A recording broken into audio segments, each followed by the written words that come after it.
Vamos lá, pessoal. Vamos para o outro módulo, o capítulo 10. Vocês vão perceber que eu estou seguindo um caminho aqui, que é o caminho da apostila que vocês têm, porque é o parâmetro que vocês têm. Óbvio que algumas coisas que nós vamos falar não estão na apostila, mas o parâmetro nosso é caminhar pela apostila.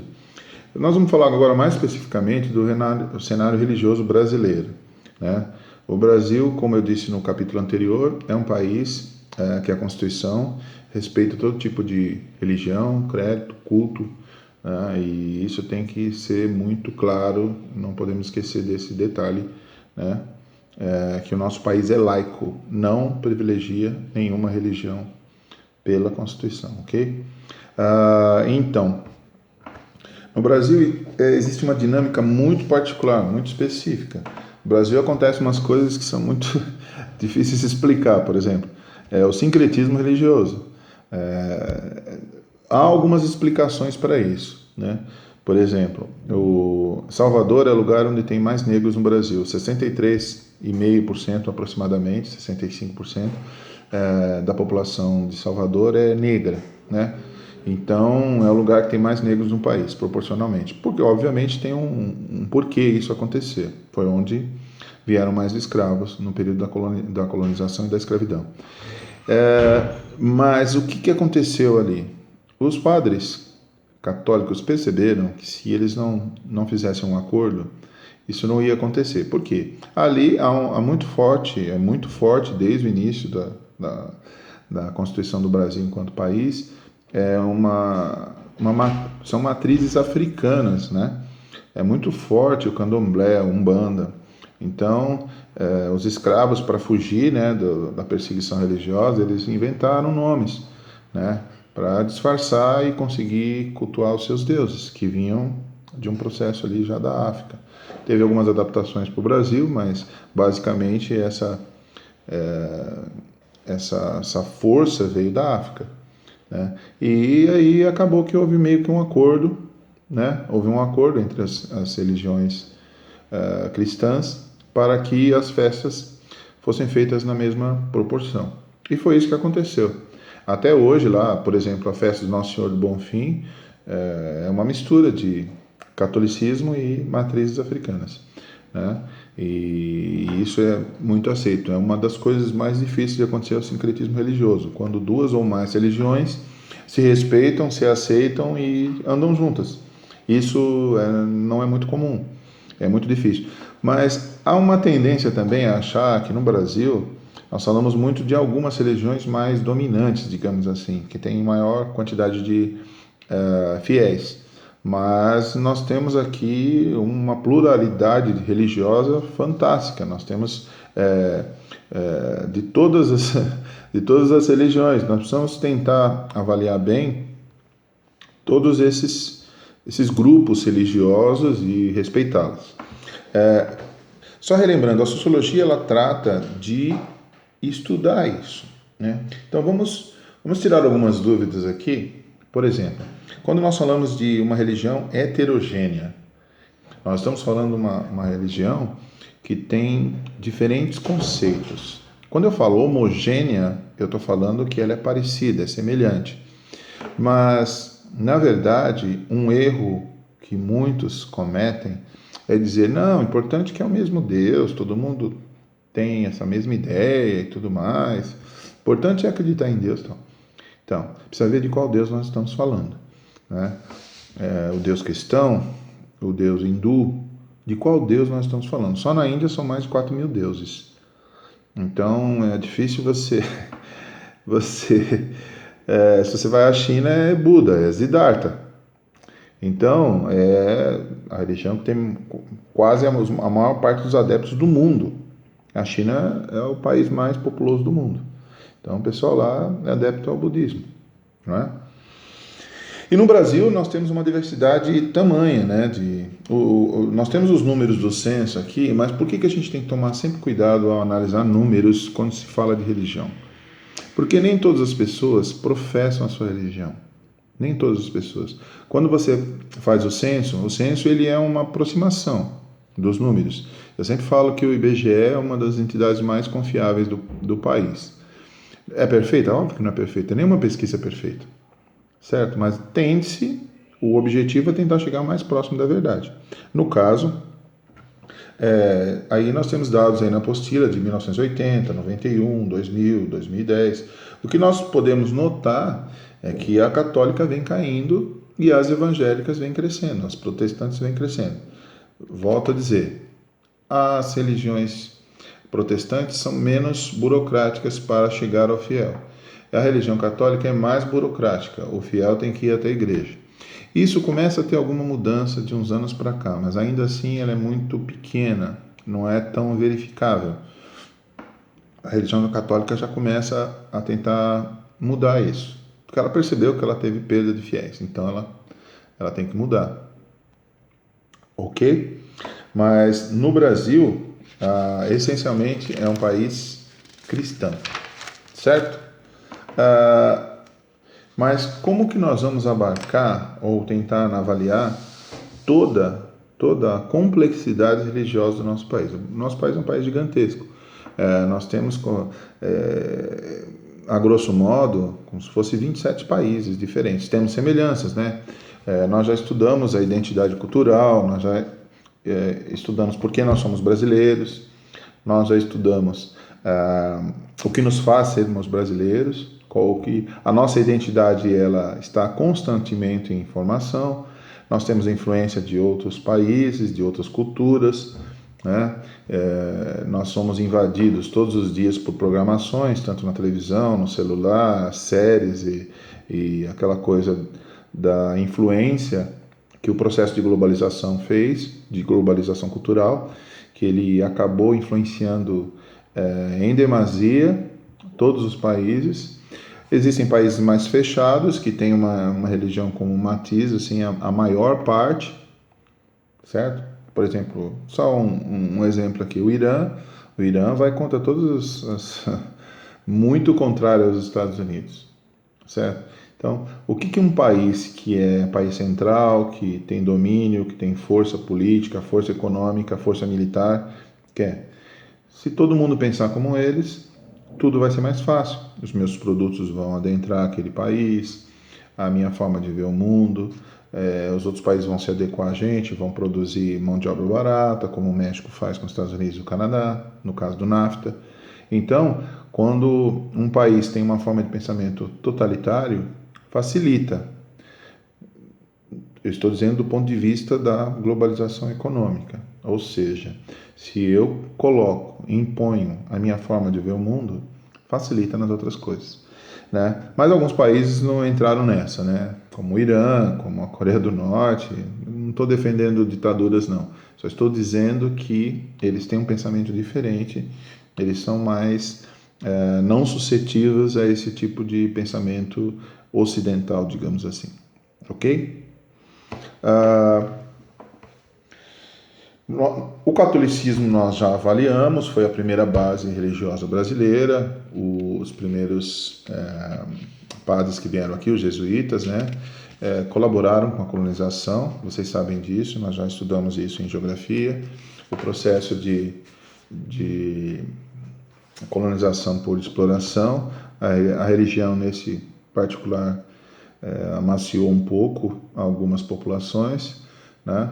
E ela colaborou sim com os impérios da época, tanto Portugal quanto Espanha, certo? E do catolicismo nós já estudamos bastante, as evangélicas vêm crescendo, o professor já disse. Um grupo assim que nós não falamos muito e é um grupo que sofre muito preconceito por conta de televisão, outras influências da comunicação, há uma briga gigantesca por fiéis, né?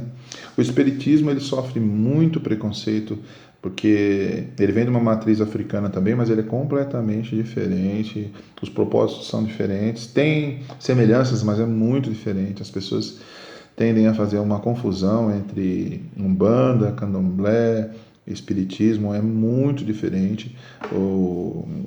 A expressão maior aqui no Brasil é o Chico Xavier.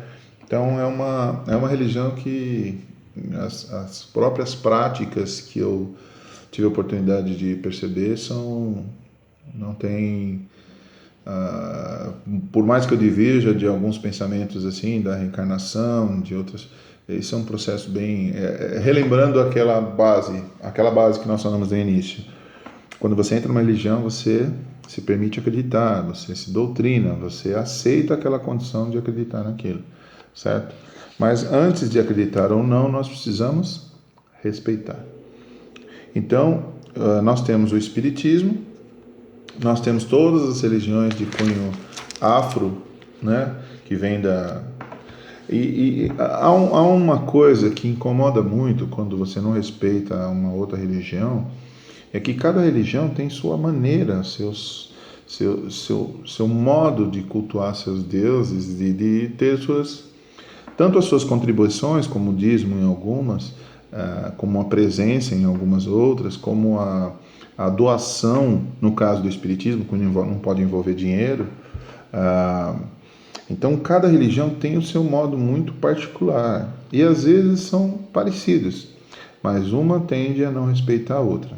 Porque infelizmente hoje o sentido da religião era religar. Hoje o sentido da religião é outro, infelizmente. Religar queria dizer o quê? Religar as pessoas, união das pessoas, religar na sua crença, religar o ser humano, estar junto. Isso, infelizmente, está exatamente o contrário. Estão se formando sectos, grupos, ilhas de pensamentos diferentes, às vezes muito próximos, mas diferentes. Então, quando você analisa, aqui mesmo em São Bernardo, nós temos aqui uma mesquita, quando dá por volta das 5 horas da tarde, eles têm que se voltar a Meca. Hoje é muito fácil, ele pega o celular ali e já direciona, aí ele senta ali, ele faz sua oração, ele se ajoelha e virado para Meca, né? Aqui bem pertinho de casa tem uma mesquita, aqui em cima pintada de ouro. Mas assim, cada religião tem sua forma de cultuar seus deuses, suas oferendas, né? Então, a tendência é cometer um erro quando você analisa outra religião a partir da sua. Elas são diferentes, mas elas têm semelhanças. Só que, normalmente, quando você olha o outro, o religioso olha o outro, ele olha baseado na base que a sua é a perfeita, que a sua é a melhor e que a sua é a verdade absoluta. E nós falamos há pouco tempo atrás dessa questão de verdade absoluta, aonde pode chegar essa verdade absoluta, né? Não há verdades absolutas, elas sempre demandam um questionamento, ok? Agora, mais recentemente nós vimos uma aproximação muito grande da religião envolvendo a política. E quando essas duas coisas se envolvem, é muito complicado, porque o fiel, quando o pastor, o padre, o líder religioso fala algo, ele toma como verdade. Esse ser está representando Deus. Então, se esse ser chegar para ele e falar, o João é bom, maravilhoso, as pessoas vão votar nele, com toda a confiança. Por isso que eu disse logo no início dos nossos estudos, respeito todas as crenças, respeito todos os que creem, mas a gente tem que tomar cuidado com aqueles que usam os que creem. Isso é muito complicado. O fiel acredita, ele vai de boa fé, ele acredita e coloca toda a sua confiança ali. E às vezes, como eu disse, estar na religião não é prova de ser uma boa pessoa, ter caráter. Estar fora da religião também não é sinônimo de não ser uma boa pessoa. Não ser. Tem que fazer o bem sem olhar quem. E isso independe de religião. E isso é da pessoa, do caráter da pessoa, né? Então, estar dentro da religião não é sinônimo de ser correto. Tem pessoas corretas dentro da religião e pessoas não corretas. Tem pessoas corretas e não corretas fora da religião. Deixar isso bem claro.